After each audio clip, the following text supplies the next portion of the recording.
फिर सुर्खियों में आए मोदी के भविष्यवाणी गुरु। महिला शक्ति पर जगत गुरु की बड़ी भविष्यवाणी।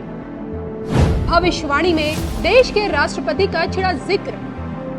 भारत के भविष्य पर जगत गुरु की ऐतिहासिक भविष्यवाणी। देखिए सिर्फ धर्म ज्ञान पर। नमस्कार, मैं हूं आपके साथ कविता राणा। नए भारत की आत्मनिर्भर वाली तस्वीर आज पूरी दुनिया में चमक रही है। पीएम मोदी के सशक्त नेतृत्व का ही नतीजा है जो आज देखिए विश्व पटल पर सनातन संस्कृति का डंका बज रहा है। आज भारत की गिनती दुनिया की 5 बड़ी अर्थव्यवस्थाओं में होती है। आज का भारत दुनिया के लिए विश्व गुरु बनता जा रहा है और ये सब कुछ पीएम मोदी की कोशिशों के और 140 करोड़ भारतीयों की मेहनत का ही परिणाम है। और जो कि देखिए ना, गुरु शिष्य की परंपरा हमारे भारत की सनातन संस्कृति का एक अटूट हिस्सा रही है और इस कारण पीएम मोदी ने राजनीति के हर पड़ाव पर अपने गुरु को हमेशा याद किया। आज के डेट में पीएम मोदी के आध्यात्मिक गुरु स्वामी दयानंद गिरी की कई बातें भी सत्य हो रही हैं। सन्यासी जीवन की ख्वाहिश रखने वाले पीएम मोदी को उन्हीं के गुरु यानी कि स्वामी दयानंद गिरी ने सालों पहले सन्यासी बनने की बजाय राजनीति में जाकर देश सेवा करने का मार्ग दिखाया और गुरु के बताए इसी मार्ग पर चलकर पीएम मोदी ने पहले तो देखिए गुजरात को चमकाया और अब भारत को विकसित देश के रूप में उभार रहे हैं। और अब इसी कड़ी में एक और गुरु की भविष्यवाणी हकीकत का रूप ले रही है।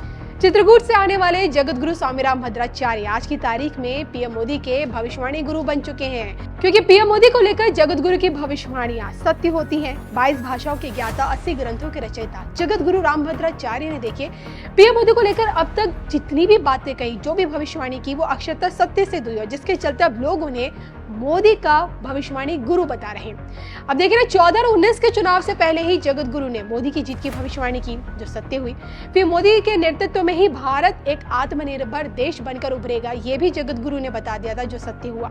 फिर 24 में पुनः मोदी आएंगे, जगत गुरु ऐसा बोल चुके हैं। और इस बार जगत गुरु ने महिला शक्ति को लेकर कुछ ऐसा कहा है जिसमें देश का भविष्य देखा जा रहा है। देश के राष्ट्रपति द्रौपदी मुर्मू को लेकर जगत गुरु ने कुछ ऐसा कहा है जिसके बाद से 2027 तक का समय भारत के लिए स्वर्ण काल की तरह दिख रहा है। महिला आरक्षण पर भविष्यवाणी गुरु की बड़ी बात। जगत गुरु की भविष्यवाणी में राष्ट्रपति मुर्मू का जिक्र। भारत के भविष्य पर जगत गुरु की देववाणी। देखिए सिर्फ धर्म ज्ञान पर। तो संसद के विशेष सत्र से महिला आरक्षण बिल पास हो चुका है और राष्ट्रपति द्रौपदी मुर्मू के हस्ताक्षरों के साथ बिल ने कानून का रूप भी ले लिया है। और इसी कानून पर एक बड़ी टिप्पणी करते हुए जगत गुरु स्वामीराम भद्राचार्य का इस बार ये कहना था, अब महिलाएं सिर्फ रोटी नहीं बनाएंगी बल्कि काम करेंगी। गलत बोलने वाले गलत बोल रहे हैं, लेकिन संसद का विशेष सत्र बुलाकर मोदी जी ने बहुत अच्छा काम किया है। मोदी जी ने महिला आरक्षण विधेयक पारित करवा दिया है। अब लोग भला बुरा कहेंगे, क्योंकि काम करने वालों को तो लोग हमेशा ही भला बुरा बोलते हैं। अब लोकसभा और विधानसभा में महिलाओं को 33% आरक्षण मिलेगा और महिलाएं बस रोटी नहीं बनाएंगी बल्कि काम भी करेंगी। तो इस बार देखिए महिला आरक्षण का समर्थन करते हुए जगत गुरु ने देश के राष्ट्रपति द्रौपदी मुर्मू जी की भी जमकर तारीफ की। संघर्ष, कठिनाइयों से लड़ने की ताकत और साहस को द्रौपदी मुर्मू की जगत गुरु ने सबसे बड़ी ताकत बताई। और इसी के साथ भारत दुनिया की देखिए महान शक्ति बनेगी, ये भी भविष्यवाणी जगत गुरु ने किया। जी हाँ, जगत गुरु स्पष्ट तौर पर कह चुके हैं कि महिला शक्ति के नेतृत्व में ही भारत दुनिया की महान शक्ति बनेगा। और जो कि देखिए राष्ट्रपति मुर्मू का जो कार्यकाल है वो 27 तक रहेगा और ऐसे में कयास तो यही लगाए जा रहे हैं कि महिला शक्ति के दम पर ही भारत विश्व शक्ति के रूप में 2027 से पहले जरूर उभरेगा। अब देखिए यहाँ गौर करने वाली बात यह है कि मोदी सरकार में ही एक आदिवासी महिला देश के सर्वोच्च पद पर आसीन हुई। मोदी सरकार में ही 3 तलाक के खिलाफ बने कानून से मुस्लिम महिलाओं को एक बहुत बड़ी राहत मिली और आज मोदी राज में ही लोकसभा और विधानसभा में महिलाओं को 33% आरक्षण मिल पाया है। और इन राजनीतिक घटनाक्रमों को अगर देखा जाए तो इससे एक बात बिल्कुल साफ है कि मोदी राज में नारी शक्ति सर्वोपरि उभरी है। हालांकि देखिए महिला शक्ति को लेकर जगत गुरु ने यह भी कहा था कि महिलाओं को भी अच्छा आचरण करना चाहिए। जैसे पूतना ने महिला जाति को कलंकित करने का काम किया, अपने स्तन में विष लगाकर भगवान को विषपान कराकर उन्हें मारना चाहा, और इसलिए महिलाओं को संघर्ष और मर्यादाओं का पालन करते हुए अच्छा आचरण करना बहुत ज्यादा जरूरी है। अब देखा जाए तो विकासशील भारत मौजूदा समय में विश्व की 5 बड़ी अर्थव्यवस्थाओं में है और जिस रफ्तार से आगे हमारा देश बढ़ रहा है, मुमकिन है कि पीएम मोदी के नेतृत्व में नारी शक्ति के इसी उत्थान में आने वाले कुछ ही सालों में दुनिया की सबसे बड़ी अर्थव्यवस्था में भारत नजर आएगा। आप बदलते भारत को कहां देखते हैं, कमेंट करके बताइएगा जरूर। भारत माता की, भारत माता की, भारत माता की। मैं आज देश की हर माता को, हर बहन को, हर बेटी को बहुत बहुत बधाई देता हूं।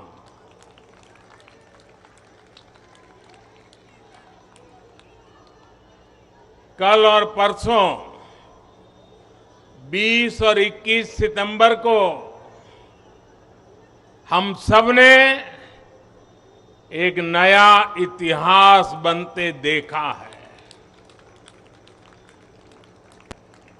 और हम सबका सौभाग्य है कि इतिहास बनाने का अवसर कोटि कोटि जनों ने हमें दिया है।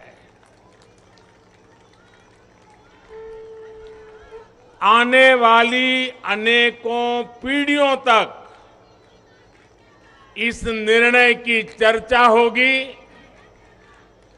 इस दिवस की चर्चा होगी। मैं पूरे देश को नारी शक्ति वंदन अधिनियम संसद के दोनों सदनों में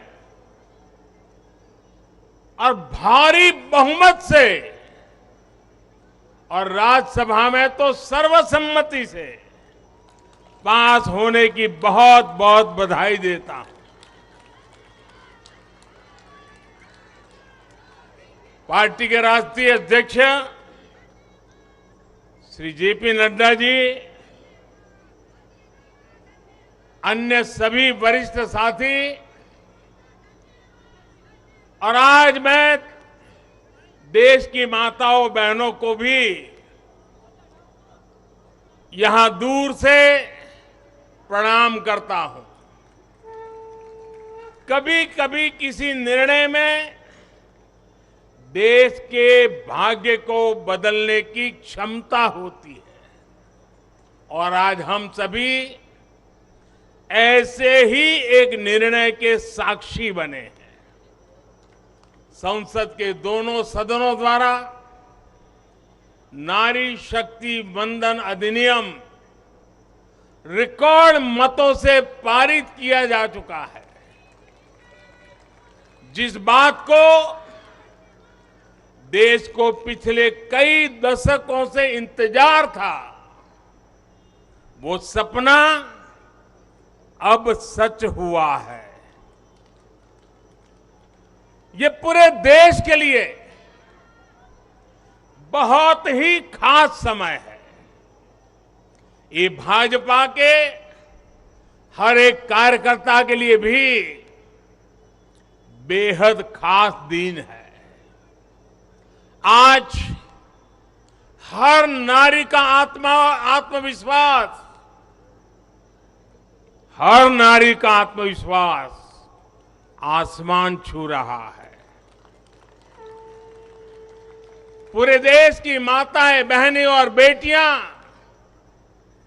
आज खुशी मना रही हैं, हम सबको आशीर्वाद दे रही है। साथियों, कोटि कोटि माताओं बहनों के सपने को पूरा करने का सौभाग्य हमारी भाजपा सरकार को मिला है।